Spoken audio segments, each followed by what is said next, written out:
ಯಾರೋ ನೀನು? ರಣಧೀರ. ಪ್ರಾಣದ ಮೇಲೆ ಅದೇನ್ ಆಸೆನಮ್ಮ ನಿನ್ಗೆ? ನಾವಿಂದು ಹಾಡೋ ಹಾಡಿಗೆ ಕೊನೆ ಇಲ್ಲ. ಶಂಕರ್ ನಾಗ್ ಅವರು ನನಗೆ ನೀನು ಲೈಫ್ ಲಾಂಗ್ ಸ್ವಾಮಿ ಆಗ್ಬಿಡ್ತೀಯ ಎಲ್ಲಾದ್ರೆ, ನೀನು ಯಾವುದೇ ಪಾತ್ರ ಸಿಗುತ್ತೆ ಇದನ್ನ ಮಾಡಿ ನೀನು ಮೆಚ್ಚಿಸ್ಬೇಕು, ನೀನು ಇನ್ನೂ ಚೆನ್ನಾಗಿ ಮಾಡಬೇಕು ಅಂತ ಪುಷ್ ಮಾಡಿ ನಾನು ರಣಧೀರ ಒಪ್ಕೊಂಡು ನಾಳಿನ ಚಿಂತೆಯಲ್ಲಿ ಬಾಳಬಾರದು.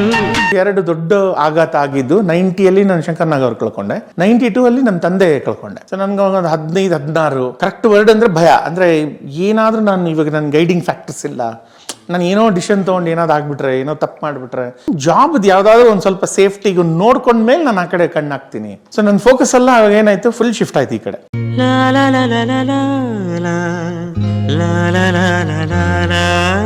ನಾನು ತುಂಬ ಜನಕ್ಕೆ ಎಕ್ಸ್ಪ್ಲೈನ್ ಮಾಡ್ತೀನಿ, ನೋಡಿ ಎಲ್ಲಿಂದ ಬಂದು ಒಳ್ಳೆ ಹೋಟ್ಲ್ಗೆ ಹೋಗಿ, ಆ ಒಳ್ಳೆ ಹೋಟ್ಲ್ಗೆ ಹೋದ್ರೂ ಅದೇ ಸಿಗುತ್ತೆ, ಅದೇನೋ ಅದೇ ಸಿಗುತ್ತದು. ಮನೆಗೆ ಕರೀರಿ, ಚಿತ್ರಾನ್ನ ಮಾಡಾಕಿ, ಅದಕ್ಕಿಂತ ಆ ಮನೆ ಊಟ ನನಗೆ, ನಾನು ₹1,00,000 ಕೊಟ್ಟರು ಅದು ಸಿಗಲ್ಲ ನನಗೆ. ಅಲ್ಲಿ ಇದು ಕೊಟ್ಟರೆ ಆ 5 ಸ್ಟಾರ್ ಹೋಟ್ಲ್ ಎಲ್ಲಿದು ಅದು ಯಾವ ಹೋದ್ರೂ ಅದೇ ಒಂಥರ ಟೇಸ್ಟ್ ಇಲ್ಲದೆ ಇರೋ ಊಟಗಳು ಸಿಗುತ್ತವೆ. ಮನೆಗೆ ಕರೆಸಿ, ಫ್ಯಾನ್ಸಿ ಮಾಡೋಕ್ಕೆ ಹೋಗಬೇಡಿ. ನೀವು ಡೈಲಿ ಏನು ಮಾಡ್ತೀರೋ ಅದರದ್ದು ರುಚಿ ಸಿಗಲ್ಲ, ಎಷ್ಟು ₹1,000 ಎಷ್ಟು ಲಕ್ಷ ಕೊಟ್ಟರು ಸಿಗಲ್ಲ ಅದು. ಸೊ ಇದೊಂದು ಸ್ವಲ್ಪ ಅಂದರೆ ಏನಂತಾರೆ, ನನ್ನ ಹೆಸರನ್ನು ಮಿಸ್ಯೂಸ್ ಮಾಡ್ಕೊಳ್ತೀನಿ ಈ ವಿಚಾರಗಳಲ್ಲಿ. ಏನ ತಿಂಡಿ ಪೋತ ಅಂತ ಅಷ್ಟೇ, ಇನ್ನೇನಿಲ್ಲ. ಓಕೆ, ಎಷ್ಟು ಸಿನಿಮಾ ಮಾಡಿದ್ರಿ ಸರ್? ಸರ್ ಟೋಟಲಿ ಅಂದಾಜಿಗೆ 68 ಮೂವೀಸ್ ಮಾಡಿದ್ದೀನಿ. ಸೀರಿಯಲ್ಸ್ ಹೆಚ್ಚು ಕಮ್ಮಿ ಲೆಕ್ಕ ತಪ್ಪೋಗಿದೆ. ಮೇನ್ ಇದರದ್ದು ಒಂದು 12-13 ಮಾಡಿದ್ದೀನಿ. 2 ಇಂಗ್ಲೀಷ್ ಸಿನಿಮಾಗಳು ಮಾಡಿದ್ದೀನಿ, 2 ಸೀರಿಯಲ್ಲು ನಾನು ಡೈರೆಕ್ಟು ಮಾಡಿದ್ದೀನಿ. DD9ಗೆ ಅಮಾಸೆ ಮತ್ತು ದ್ರೋಹ ಅಂತ, ಆಗ ಅಗೇನ್ 94 95 ಎಲ್ಲ ಏನೋ ಆಗ್ತಾನೆ DD9 ಬಂದಿತ್ತು, ಮಾಡಿದ್ದೀನಿ. ಈಗ ಒಂದು ಇಂಗ್ಲೀಷ್ ಫಿಲ್ಮು ಆನ್ಲೈನ್ ಸಿಕ್ಕಿದೆ ಈಗ, ಮೊನ್ನೆ ಹುಡುಕಿ ಕೊನೆಗೆ ಯಾವುದೋ ಅದು ನೋಡೋಕ್ಕಾಗಲ್ಲ, ಫುಲ್ ಇಂಗ್ಲೀಷ್ ಅದು ಶೂಟ್ ಮಾಡಿರೋದು. ಅದೊಂದು ಯಾವುದು ಸ್ವೀಡನ್ನು ಮತ್ತು ಯಾವುದೋ ಯುರೋಪ್ದು ಯಾವುದೋ ಪ್ರೊಡ್ಯೂಸರ್ಸ್ ಅವ್ರದ್ದು ರ್ಯಾಕ್ ಪಿಕರ್ ಅಂತ ಅಂದ್ಬಿಟ್ಟು ಅದೊಂದು ಮಾಡಿದರು, ಅದೊಂದು ಸಿಕ್ಕಿದೆ. ಈ ಥರ ನಮ್ದೆಲ್ಲ ಅದೇ ಹೇಳೋದಲ್ಲ, ನಾನು ಮಾಡಿರೋದು, ನನ್ನ ಜ್ಞಾಪಕ ಇರೋದು ಆ ಕಾಂಟ್ರಾಕ್ಟ್ ಇರೋದಿದೆ. ಇಂಟರ್ನೆಟ್ಟಲ್ಲಿ ವರ್ಷಗಟ್ಟಲೆ ಹುಡುಕಿದ್ಮೇಲೆ ಯಾವುದೋ 1-2 ಸಿಗ್ತವೆ. ತೆಲುಗುದು 1 cinema, English 2 cinema, Hindi 5, Kashmiri 1 Kashmiri ಸಿನಿಮಾನ ಮಾಡಿದೆ, ಯಾವುದೋ ದೂರದರ್ಶನದು. ಅದ್ರಲ್ಲಿ ಮೂಗ ಆದರೆ ಕಾಶ್ಮೀರಿ ಮಾತಾಡಬೇಕಾದಿಲ್ಲ, ಮಾತಿಲ್ಲ. ಸರ್ದಾರ್ ಅಂತ ಅದು ಹುಡುಕ್ತಾ ಏನು ಸಿಗ್ತಾ ಇಲ್ಲ, ಯಾವತ್ತಾದ್ರೂ ಸಿಗ್ಬಹುದು, ಯಾರಾದ್ರೂ ಡಿಜಿಟಲ್ ಮಾಡಿ ಹಾಕಿದ್ರೆ ಸಿಗ್ಬೋದು. ಅದ್ಯಾಕೆ ನಾನು ಹಾಗೆ ನೋಡ್ತಿದ್ಯಾ? ಅರೆ ನೀನ್ ಎಲ್ಲ ನೋಡ್ದಂಗೈತಲ್ಲ ಗುರು, ಏನ್ ನಿನ್ ಹೆಸರು? ರವಿ ಸರ್ ಜೊತೆ ಒಡನಾಟ ಎಕ್ಸ್ಟ್ರಾರ್ಡಿನರಿ. ನಾನು ರಣಧೀರ ಮಾಡಿದಾಗ ಆಲ್ಮೋಸ್ಟ್ ನಾನು 13-14 ಅಂದರೆ ನಾನು already fairly well establish child actor. ನಾನಾಗ ಮಾಲ್ಗುಡಿ ಡೇಸು ಆಗಿತ್ತು, ಅಗ್ನಿಪಥ್ ಆಗೋಗಿತ್ತು, ಇನ್ನೊಂದು ಹಿಂದಿ ಸಿನಿಮಾ ಮಾಡ್ತಾಯಿದ್ದೆ. ಆ ಟೈಮಲ್ಲಿ ರಣಧೀರ ಬಂದಿದ್ದು. ಸೊ ಮಾಡುವಾಗ ಈ ಆರ್ಟ್ ಮೂವೀಸಿಂದ ಒಂದು ತುಂಬ ದೊಡ್ಡ ಜಂಪ್ ಕಮರ್ಷಿಯಲ್ ಮೂವೀಸ್ಗೆ. ಆಮೇಲೆ ನನ್ನ ಪಾತ್ರನೂ ಸ್ವಲ್ಪ ಅಂದರೆ ನನ್ನ ವಯಸ್ಸಿಗೆ ಮೀರಿದಂಥ ಡೈಲಾಗ್ಗಳು ಅದು ಇದೆಲ್ಲ ಇತ್ತು.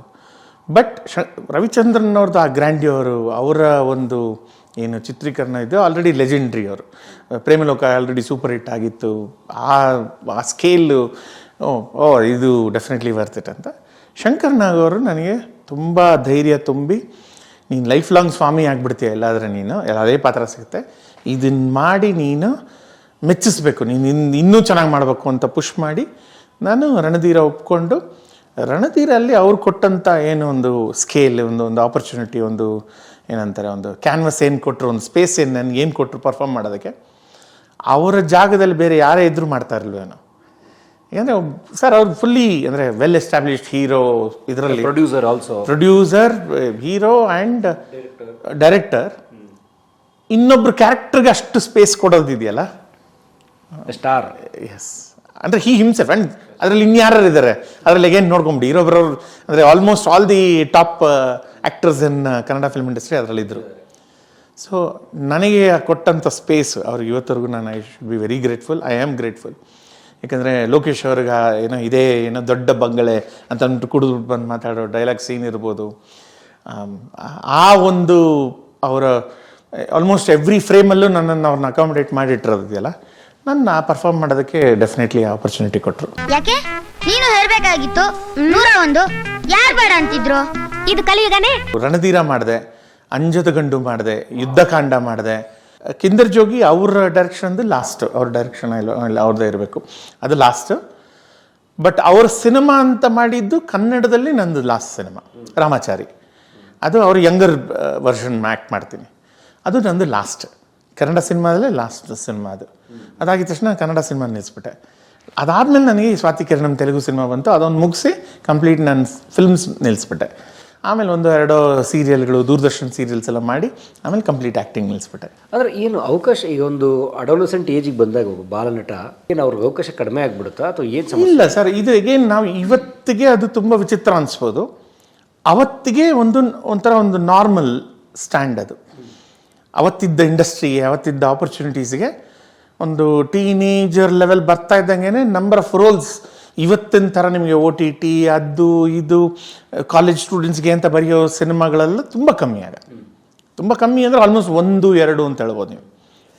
ಸೊ ಅನ್ಲೆಸ್ ನೀವು ಆಲ್ರೆಡಿ ಅಂದರೆ you are in a different league, ನಿಮ್ಗೆ ಅದು ಸಿಗೋದು highly unlikely. So majority of child actors ನೀವು ಅಬ್ಸರ್ವ್ ಮಾಡಿದ್ರೆ ಆ ಟೈಮಿಗೆ ಒಂದು ಬ್ರೇಕ್ ಕೊಡ್ತಾರೆ.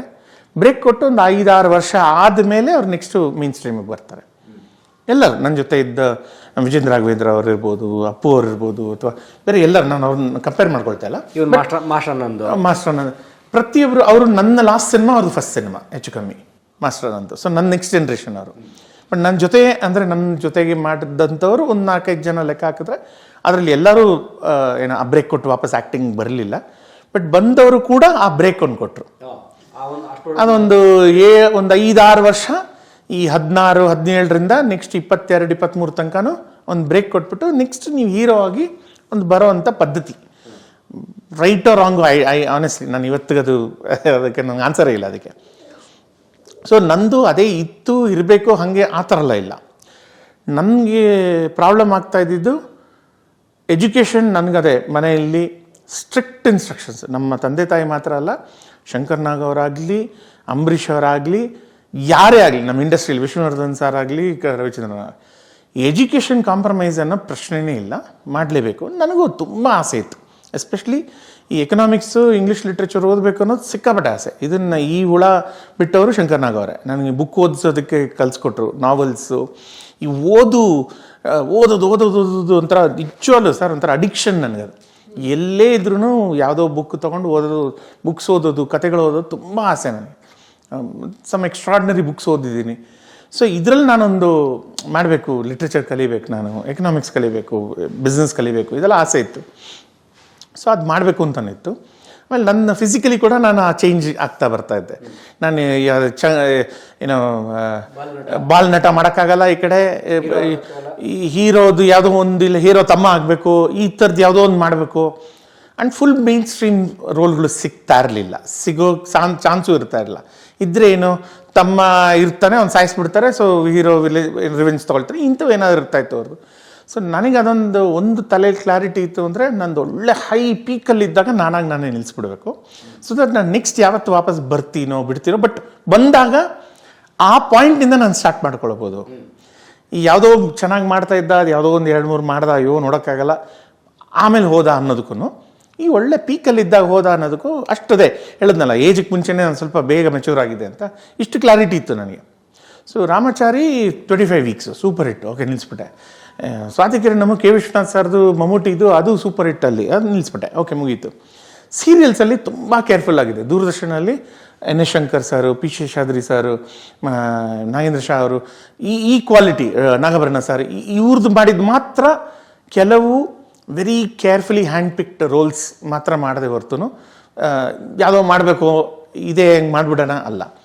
ಆ್ಯಂಡ್ ಜೆನ್ಯೂನ್ಲಿ ಸರ್, ಇದು ಅಂದರೆ ಇದು ಇವತ್ತು ಕೇಳಿಸೋದಕ್ಕೆ ತುಂಬ ಅದು ಅಂತ ಅನಿಸ್ಬೋದು, ಬಟ್ ಅವತ್ತಿಗೆ ಓದೋದಕ್ಕೆ ಬೇರೆ ಚಾಯ್ಸ್ ಇರ್ತಾ ಇರಲ್ಲ. ಇವತ್ತಿಗೆ 1000 ವಿಧಗಳಿದೆ. ಅವತ್ತಿಗೆಲ್ಲ ನೀವು ಟ್ಯೂಷನ್ಗೆ ಹೋಗ್ಬೇಕು, ಇಲ್ಲ ಲೈಬ್ರರಿಗೆ ಹೋಗ್ಬೇಕು. ನನಗೆ ಅಲ್ಲಿ ಹೋಗೋಕೆ ಇಷ್ಟ ಇಲ್ಲ. ಅಂದರೆ ಅದೊಂಥರ ವಿಚಿತ್ರವಾಗಿತ್ತು ನನಗೆ. ಅದು ಇನ್ನೊಬ್ರು ಹೇಳಿ ಕೇಳಿಸಿ ಮರ್ತೋಗಿದೆ ನನಗೆ. ಅದನ್ನು ಕಲಿಯೋ ವಿಧಗಳೇ ಮರ್ತೋಗಿತ್ತು. ಸೊ ನನಗೆ ಗೊತ್ತಿತ್ತು, ಓಕೆ ನಾನು ಇದು ಓದಿ ಪಾಸ್ ಆಗಬೇಕು ಅಂದರೆ ನಾನು ಫುಲ್ಲಿ ಫೋಕಸ್ ಆಗಬೇಕು, ನಾನು ಅದ್ರ ಬಗ್ಗೆ ಸೆಲ್ಫ್ ಸ್ಟಡಿಗೆ ಹೋಗಬೇಕು. ಬೇರೆ ಯಾವ ಚಾಯ್ಸ್ ಇಲ್ಲ. ನನ್ನ ಫ್ರೆಂಡ್ ಇದ್ದ, ಹೆಲ್ಪ್ ಮಾಡ್ತಾ ಇದ್ದ, ಬಟ್ ಎಷ್ಟು ಅಂತ ಹೆಲ್ಪ್ ಮಾಡ್ತಾನೆ, ಅವನು ಓದಬೇಕಲ್ಲ. ಸೊ ನಾನು ಮಲ್ಲೇಶ್ವರಂ ಲೈಬ್ರರಿ ಇವತ್ತರೆಗೂ ಮರೆಯಲ್ಲ. ಮಲ್ಲೇಶ್ವರಂ ಲೈಬ್ರರಿಯಲ್ಲೇ ನಂದು ಎಜುಕೇಷನ್ ನೆಕ್ಸ್ಟು ಅದಕ್ಕೆ ಫುಲ್ಲು ಕ್ರೆಡಿಟ್ ಕೊಡಬೇಕು ಅಂತಂದರೆ ಮಲ್ಲೇಶ್ವರಂ ಲೈಬ್ರರಿ. ಅದ್ರ ಎದುರುಗಡೆ ಒಂದು ಬೇಸ್ಮೆಂಟಲ್ಲಿ ಒಂದು ಸಣ್ಣ ಒಂದು ಹೋಟೆಲ್ ಇತ್ತು. ಸೊ ಅಲ್ಲಿ ಪೂರಿ ಪಲ್ಯ, ಇಲ್ಲಿ ಊಟ, ಇದು ಓದು, ತಿರ್ಗಿ ಅಲ್ಲಿ ಇಡ್ಲಿ, ತಿರ್ಗಿ ಅಲ್ಲಿ ಓದು, ಇಷ್ಟೇ ನಮ್ಮದು ಇದು. ಸೊ ನಾನು ಫೋಕಸ್ಡ್ ಮಾಡಿಕೊಂಡೆ. ಸೊ ನಾನು ಮುಗಿಸೋ ತನಕ ನನಗೆ ಬೇರೆ ಯಾವುದು ಕಣ್ಣು ಆ ಕಡೆ ಈ ಕಡೆ ಕಾಣಿಸಿಲ್ಲ. ಅವಕಾಶ ಬರ್ತಾಯಿತ್ತು, 1-2 ಆವಾಗ ಇವಾಗ ಬರೋದು. ಬಟ್ ನನಗೆ ಜೊತೆಗೆ ಇದ್ರ ಜೊತೆಗೆ ಒಂದು 2 ದೊಡ್ಡ ಆಘಾತ ಆಗಿದ್ದು. 90 ನಾನು ಶಂಕರ್ ನಾಗ್ ಅವ್ರು ಕಳ್ಕೊಂಡೆ. 92 ನಮ್ಮ ತಂದೆ ಕಳ್ಕೊಂಡೆ. ಅವ್ರಿಗೊಂದು ಹಾರ್ಟ್ ಅಟ್ಯಾಕ್ ಆಗಿ ಈ ಪಾಸ್ಟ್ ಅವೇ. ಸೊ ನನಗೆ ಒಂದು 15-16 ತುಂಬಾ ಅಂದರೆ ಚಾಲೆಂಜಿಂಗ್ ಏಜ್ ಟೈಮಲ್ಲಿ ಅವ್ರನ್ನ ಕಳ್ಕೊಂಡಿದ್ದರಿಂದ ತುಂಬಾ ನಂದು ಬ್ಯಾಲೆನ್ಸ್ ಎಲ್ಲ ಸ್ವಲ್ಪ ಕ್ವೆಶನಬಲ್ ಆಗಿತ್ತು. ಅಂದರೆ ಕರೆಕ್ಟ್ ವರ್ಡ್ ಅಂದರೆ ಭಯ. ಅಂದರೆ ಏನಾದರೂ ನಾನು ಇವಾಗ ನನ್ನ ಗೈಡಿಂಗ್ ಫ್ಯಾಕ್ಟರ್ಸ್ ಇಲ್ಲ, ನಾನು ಏನೋ ಡಿಸಿಷನ್ ತೊಗೊಂಡು ಏನಾದ್ರು ಆಗಿಬಿಟ್ರೆ, ಏನೋ ತಪ್ಪು ಮಾಡಿಬಿಟ್ರೆ, ಬೇರೆ ಯಾವುದೋ ರಾಂಗ್ ರೂಟ್ ಕೊಟ್ಟೋದ್ರೆ ಅಥವಾ ಏನು ಅಂತ. ಸೊ ನಮ್ಮ ತಾಯಿ ಎಷ್ಟು ಪಾಪ ಅವ್ರಿಗೆ ಸಪೋರ್ಟ್ ಮಾಡಿ, ಎಷ್ಟು ಕಂಟ್ರೋಲ್ ಅಂದರೆ ಇದೆಲ್ಲ ಎಮೋಷ್ನಲ್ ಸಪೋರ್ಟ್ ಸರ್ ಹೇಳ್ತಾ ಇರೋದು, ಮೈಂಡಿಗೆ support. She was a very strong lady. ಆ ಗಟ್ಟುಮುಟ್ಟಕ್ಕೆ ಇಟ್ಟಿದ್ರೂ ಈಗ ಅದು ಒಂಥರ ಈ ಸಡನ್ನಾಗಿ ಕಾಲು ಕೆಳಗಿಂದ ರಗ್ಗೆಳೆದ್ಬಿಟ್ರೆ ನೀರಲ್ಲಿದ್ದಂಗೆ, ಸ್ವಲ್ಪ ಸ್ವಿಮ್ಮಿಂಗ್ ಬರದೆ ನೀರಲ್ಲಿದ್ದಂಗೆ ಸ್ವಲ್ಪ ಹುಷಾರಾಗಿದೆ. ಸೊ ನನ್ನ ಫೋಕಸ್ ಇದ್ದೇನು, ಒಂದು ಎಜುಕೇಷನ್ ಮುಗಿಸೋಣ, ಒಂದು ಜಾಬ್ದು ಯಾವುದಾದ್ರೂ ಒಂದು ಸ್ವಲ್ಪ ಸೇಫ್ಟಿಗೆ ನೋಡ್ಕೊಂಡ್ಮೇಲೆ ನಾನು ಆ ಕಡೆ ಕಣ್ಣು ಹಾಕ್ತೀನಿ. ಯಾಕಂದರೆ ಫೈನಾನ್ಸ್, ನಾನು ತುಂಬಾ ಎಕನಾಮಿಕಲಿ ಒಂದು ಶೀಟ್ ಮನೆ, ನಮ್ಮ ಮ್ಯಾಸ್ಬಿಸ್ ಶೀಟ್ ಮನೆಯಿಂದ ಬಂದವರು. ಅಂದರೆ ಏನು ಹಣದ ವ್ಯಾಲ್ಯೂ ಗೊತ್ತಿರೋನು, ಆ ಥರ ಮನೆಯಿಂದ ಬಂದವನು. ಫಸ್ಟು ಬುಡಾನ ಗಟ್ಟಿ ಮಾಡ್ಕೊಬೇಕು. ಫಸ್ಟು ನಮ್ಮ ತಿಂಗಳು ಏನಿದೆ ಅದನ್ನು ಸ್ವಲ್ಪ ಸರಿ ಮಾಡ್ಕೊಂಡ್ಮೇಲೆ ಅದು ಇದೆ, ಎಲ್ಲೂ ಹೋಗಲ್ಲ. ನನಗೆ ಒಬ್ಬ ಒಳ್ಳೆ ಆ್ಯಕ್ಟರ್ ಆದರೆ ನನಗೆ ಯಾವತ್ತದ್ದು ಆಪರ್ಚುನಿಟಿ ಇರುತ್ತೆ ಆ ನಂಬಿಕೆ ಇತ್ತು. ಸೊ ನನ್ನ ಫೋಕಸ್ ಎಲ್ಲ ಏನಾಯಿತು, ಫುಲ್ ಶಿಫ್ಟ್ ಆಯಿತು ಈ ಕಡೆ. ಎಜುಕೇಷನ್ ಮುಗಿಸೋಣ, ಒಂದು ಜಾಬ್ ತೊಗೊಂಬಿಟ್ರೆ okay, then I can focus back, ಅದನ್ನು ನಾನು ನೆಕ್ಸ್ಟ್ ಆ ಕಡೆ ನೋಡ್ಬೋದು ಅಂತ. ಒಂದು ಅದೇ ಬೇಸಿಕಲಿ ಬುಡ ಒಂದು ಸ್ವಲ್ಪ ಗಟ್ಟಿ ಮಾಡಿಕೊಂಡ್ರೆ ಮುಂದಕ್ಕೆ ನೋಡೋಣ. ನನ್ನ ಲಕ್ಕಿಗೆ ನಂದು ಎಜುಕೇಷನ್ ಮುಗಿತಾ ಬರೋದಕ್ಕೆ ಎಂಟಕ್ಕೆ ಮುಂಚೆನೇ ನನಗೊಂದು ಅಡ್ವರ್ಟೈಸಿಂಗ್ ಏಜೆನ್ಸಿಯಲ್ಲಿ ಒಂದು ಆಪರ್ಚುನಿಟಿ ಸಿಗುತ್ತೆ. ಅಲ್ಲಿ ಒಂದಷ್ಟು ಶೈನ್ ಆಗ್ತೀನಿ ನಾನು. ಅಂದರೆ ಹೋರ್ಡಿಂಗ್ಸ್ ಎಲ್ಲ ಒಂದು ಕಾಂಟ್ರಾಕ್ಟ್ ಲೈಸೆನ್ಸ್ ಕೊಡಿಸೋವಂಥದ್ದು, ಏಷ್ಯನ್ ಅಡ್ವರ್ಟೈಸಿಂಗ್ ಅಂತ, ಅಲ್ಲೊಂದು BBMP ಅಲ್ಲಿ ಹೋಗಿ ಕೋಆರ್ಡಿನೇಷನ್ ಮಾಡೋವಂಥದ್ದು ಕೆಲಸ ಸಿಗುತ್ತೆ. ಅದು ಚೆನ್ನಾಗಿ ನಾನು ಎಂಜಾಯ್ ಮಾಡೋಕ್ಕೆ ಶುರು ಮಾಡ್ತೀನಿ. ಹೋಗಿ ಎಲ್ಲೋದ್ರೂ ಮಾಸ್ಟರ್ ಮೈಂಡ್ ಮುಖ ಡೋರ್ ಓಪನ್ ಆಗುತ್ತೆ. ಇದು ಚೆನ್ನಾಗಿದೆಯಲ್ಲ. ಅಂದರೆ ನನಗೆ ಬರೀ ಆ್ಯಕ್ಟಿಂಗ್ ಬಿಟ್ಟು ಕೂಡ ಬೇರೆ ಒಂದು ಬಿಸ್ನೆಸ್ಸು ನನ್ನ ತಲೆಗೆ ಹೋಗ್ತಾ ಇದೆ, ಒಂದು ಕೆಲಸನೂ ನನಗೆ ಗೊತ್ತಾಗುತ್ತೆ. ಅದಾದಮೇಲೆ ಇನ್ನೊಂದೇನೋ ಈ ಕೋಡಿಂಗ್, ಅವಾಗ ತಾನೇ IT ಬಂದಿತ್ತು, ಇಡೀ ಬೆಂಗಳೂರೇ ಎಲ್ಲ ಇರೋಬರೆಲ್ಲ IT ಇತ್ತು. ರಾಯ್ಟರ್ಸ್ ಅವರು ಸಿಲ್ವರ್ ಲೈನ್ ಇನ್ಫಾರ್ಮ್ಯಾಟಿಕ್ಸ್ ಅಂತ ಬೆಂಗಳೂರಲ್ಲಿ ಮಲ್ಲೇಶ್ವರಮಲ್ಲಿ ಒಂದು ಆಫೀಸ್ ಇತ್ತು. ಸೊ ಆಗೆಲ್ಲ ಈ ನಮ್ಮ ಏನು ಸ್ಟೋರೀಸ್ ಬರೋದು, ಅಂದರೆ ಸ್ಟೋರೀಸ್ ಅಂದರೆ ನ್ಯೂಸ್ ಆರ್ಟಿಕಲ್ಸ್ ಏನು ಬರೋದು, ಆಟೋಮೆಟಿಕ್ಕಾಗಿ ನ್ಯೂಸನ್ನು ಪಿಕ್ ಮಾಡಿ ಸರ್ಚ್ ಮಾಡಿದ್ರೆ ಬರ್ತಾ ಇರಲಿಲ್ಲ. ಅದಕ್ಕೊಂದು ಕೋಡು ಅಸೈನ್ ಮಾಡ್ಬೇಕು ನೀವು. ಇದಕ್ಕೆ ಇಂಗ್ಲೀಷ್ ಲ್ಯಾಂಗ್ವೇಜಿದು ಕಮಾಂಡ್ ತುಂಬ ಚೆನ್ನಾಗಿರ್ಬೇಕು ನಿಮಗೆ. ಸೊ ನೀವು ಪ್ರತಿಯೊಂದು ನ್ಯೂಸ್ ಆರ್ಟಿಕಲ್ನ ಓದ್ಬಿಟ್ಟು ಅದಕ್ಕೊಂದು ಕೋಡ್ ನೀವು ಟೈಪ್ ಮಾಡಿ ಅದಕ್ಕೆ ಟ್ಯಾಗ್ ಮಾಡಬೇಕು. ಈ ಕೆಲಸ ನೆಕ್ಸ್ಟ್ ಹೋದೆ ನಾನು. ಕಂಪ್ಯೂಟರ್ ಬರಲ್ಲ ನನಗೆ, ಬರುತ್ತೆ ಅಂತ ಸುಳ್ಳು ಹೇಳ್ಬಿಟ್ಟು ಹೋಗಿ ಜಾಯ್ನ್ ಆಗಿಬಿಟ್ಟೆ. ಸುಳ್ಳು ಹೇಳಿದ್ರಲ್ಲ ಅಂದರೆ ಈ ವಿಚಾರಗಳಲ್ಲಿ ತುಂಬ ಪಂಟ ನಾನು, ಯಾಕೆಂದರೆ ಆ್ಯಕ್ಟರ್ ಅಲ್ವಾ, ಕಂಪ್ಯೂಟರ್ ಆನ್ ಮಾಡೋಕ್ಕೆ ಗೊತ್ತಿತ್ತು, ಇನ್ನು ಎಷ್ಟು ಕಷ್ಟ ಇರುತ್ತೆ ಅಂತ.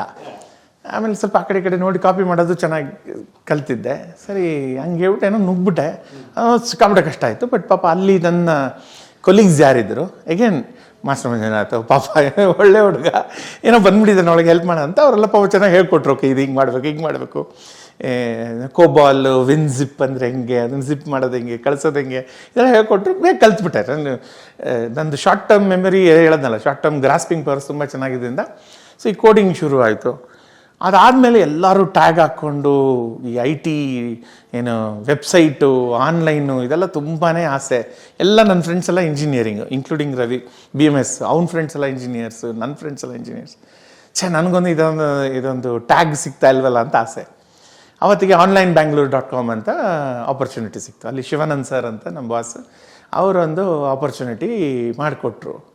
ಸರ್ ಆಪರ್ಚುನಿಟಿ ಹೆಂಗೆ, ಅಡ್ವರ್ಟೈಸ್ಮೆಂಟು ಅದೆಲ್ಲ ಇಲ್ಲ, ನನಗೆ ಗೊತ್ತಿರೋದೇ ಇಷ್ಟು. ಅವ್ರ ಆಫೀಸ್ಗೆ ಹೋದೆ, ಸರ್ ನನ್ನ ಮಾಸ್ಟರ್ ಈ ಥರ ಇದೆ, ಇನ್ನು ನಿಮ್ಮ ಇದರಲ್ಲಿ ಏನೋ ಕೆಲಸ ಕೊಡಿ, ನನಗೆ ಕೆಲಸ ಬೇಕು ಅಂತ. ಅವರು ನಮ್ಮ ಚೇರ್ಮನ್ ರಂಗನ್ ಸರ್ ಅಂತಿದ್ರು. ಅವ್ರು ನೋಡಿ ನಕ್ಬಿಟ್ರು, ಹಿಂಗೆಲ್ಲ ಯಾರನ್ನ ಬಂದು ಹಿಂಗೆ ಕೇಳ್ತಾರ ಅಂತಂದ್ರೆ. ನಮ್ಗೆ ಬೇರೆ ಎಲ್ಲ ಗೊತ್ತಿಲ್ಲ, ನನಗೆ ಕೊಟ್ಟರು ಪಾಪ. ನನಗೆ ಕಂಟೆಂಟ್ ರೈಟರ್, ಯಾಕಂದರೆ ನಾನು ಇಂಗ್ಲೀಷ್ ಲಿಟ್ರೇಚರ್ ಮೈಸೂರು ಯೂನಿವರ್ಸಿಟಿಯಿಂದ ಮಾಡಿದ್ರಿಂದ ಕಂಟೆಂಟ್ ರೈಟರ್ ಆಗಿ ಒಂದು ಜಾಬ್ ಸಿಕ್ತು ನನಗೆ. ಖುಷಿ. ಟ್ಯಾಗು ಬಂದ್ಬಿಡ್ತು.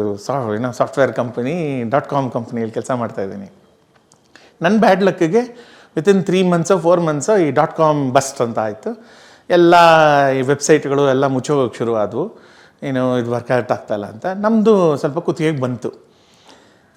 ಆಯಿತು, ಬೇರೆಯವ್ರನ್ನೆಲ್ಲ ನಾನು ತೆಗಿಸ್ತಾ ಇದ್ದೀನಿ, ನೀನು ಅಗೇನ್ ಮಾಸ್ಟರ್ ಮಂಜಿನ ಅಂತಲ್ಲ ಪಾಪ, ನೀನು ಆಯ್ತು ನಾನು 1-2 ತಿಂಗಳು ಎಕ್ಸ್ಟ್ರಾ ಕೊಡ್ತೀನಿ ನಾನು ನಿಮಗೆ, ಬೇರೆಲ್ಲ ಕೆಲಸ ಹುಡ್ಕೊಂಬಿಡು ಅಂತಂದರು.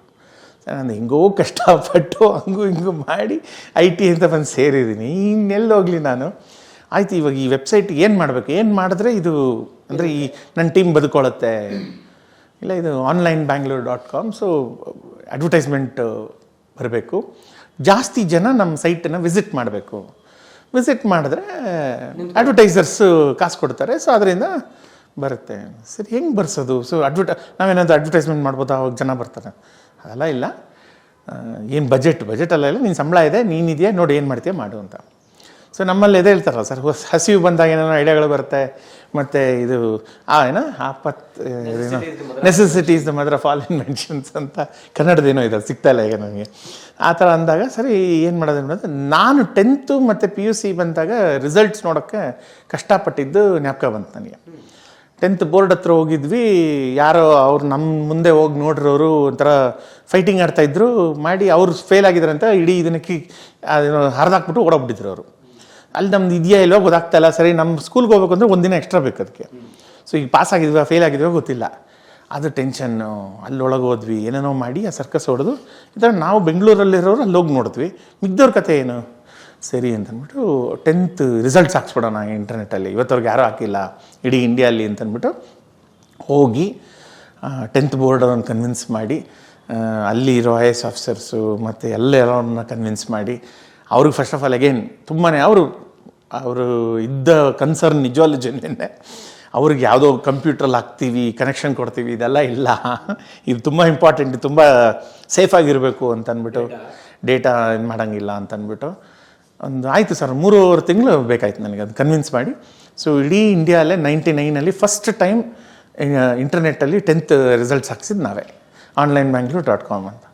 ಸೊ ಆಗ ಅದು ಮಾತ್ರ ಹಾಕ್ಸೋದು ಪರ್ಮಿಷನ್ ಮಾತ್ರ ಅಲ್ಲ, ಜೊತೆಗೆ ಕಾಸು ಬರಬೇಕಲ್ಲ ಸರ್. ಸೊ ಆಗ NIT ಅವ್ರಿಗೆ ಹೋಗಿ, ಇವರು ಯಾರು ಟೈಟನ್ ಅವ್ರ ಹತ್ರ ಹೋಗಿ ಅವ್ರ ಹತ್ರ ಎಲ್ಲ ನೆಗೋಷಿಯೇಟ್ ಮಾಡಿ, ಸೊ ನಮ್ಮ ಇದರಿಂದ ಬರೋ ಪ್ರಿಂಟೌಟ್ ಅಂತ ತೊಗೊಂಬಂದು ನಿಮ್ಗೆ ಕೊಟ್ಟರೆ 85% ಮೇಲೆ ಬಂದರೆ ಅವಾಗೆಲ್ಲ ನೆಕ್ಸ್ಟು ಮುಗಿಸ್ತಾ ಇದ್ದಂಗೆ NITಗೆ ಹೋಗ್ಬಿಡೋರು. ಸೊ ಕಂಪ್ಯೂಟರ್ ಟ್ರೈನಿಂಗ್ಗೆ. ಸೊ ಅಲ್ಲೋದ್ರೆ ಇಷ್ಟು ಡಿಸ್ಕೌಂಟ್ ಕೊಡಿಸ್ಬೇಕು ಅಂತ ಅವ್ರ ಹತ್ರ ಇದು ಮಾಡಿ, ತನಿಷ್ಕ್ ಅವ್ರಿಗೆ ವಾಚ್ ಕೊಡಬೇಕು ಅಂತ ಏನೋ ಒಂದು ಮಾಡಿ, ಏನೋ ಹಿಂಗೆಲ್ಲ ಸರ್ಕಸ್ ಹೊಡೆದು ಆಟ ಕಾಲಕ್ಕೆ ನಂಗೆ ಜ್ಞಾಪಕ ಇದ್ದಂಗೆ 7 ಲಕ್ಷನೋ 12 ಲಕ್ಷನೋ ಅರ್ನ್ ಮಾಡಿದ್ವಿ ನಾವು ಆ ವೆಬ್ಸೈಟ್ಗೆ, ಆ ಒಂದು ರಿಸಲ್ಟ್ಸ್ ಹಾಕ್ಸಿದಿಂದ. ಅಷ್ಟು ಹಿಟ್ಸ್ ಬಂತು. ಮುಚ್ಚೋಗ್ಬೇಕಾಗಿರೋ ಸಂಸ್ಥೆ. ಅಲ್ಲಿಂದ ನೆಕ್ಸ್ಟ್ PUC, ಡಿಪ್ಲೊಮಾ, ಡಿಗ್ರಿ ಎಲ್ಲನೂ ಯಾವುದು ಬಿಡಲ್ಲ, ಇದು ಸಿಕ್ಬಿಡ್ತಲ್ಲ, ಒಂದು ರೂಟ್ ತೋರಿಸ್ಕೊಂಡು ಅದನ್ನ ಮಾಡ್ಕೊಂಡು ಮಾಡಿದ್ವಿ. ಕಲಾ ಮಾಧ್ಯಮದ ಎಲ್ಲಾ ಎಪಿಸೋಡುಗಳು ನಿಮಗೆ ಸಿಗಬೇಕು ಅಂತಂದ್ರೆ ಕಲಾ ಮಾಧ್ಯಮ ಯೂಟ್ಯೂಬ್ ಚಾನೆಲ್ನ ಸಬ್ಸ್ಕ್ರೈಬ್ ಮಾಡಿ, ಬೆಲ್ ಐಕಾನ್ನ ಕ್ಲಿಕ್ ಮಾಡಿ. ತಪ್ಪದೇ ಮಾಡಿ. ಈ ವಿಡಿಯೋ ನೋಡಿದ್ದಕ್ಕೆ ನಿಮಗೆ ತುಂಬಾ ಧನ್ಯವಾದಗಳು. ಪುಸ್ತಕಗಳನ್ನ ಓದು ಮನಸ್ಸನ್ನ ಅರಳಿಸುತ್ತೆ, ಬುದ್ಧಿಯನ್ನು ಚುರುಕು ಮಾಡುತ್ತೆ, ಕಾಣದ ಹೊಸ ಲೋಕವನ್ನು ಪರಿಚಯಿಸುತ್ತೆ. ಹಾಗಾಗಿ ಓದುವ ಸಂಸ್ಕೃತಿ ಹೆಚ್ಚಾಗ್ಲಿ. ಧನ್ಯವಾದ.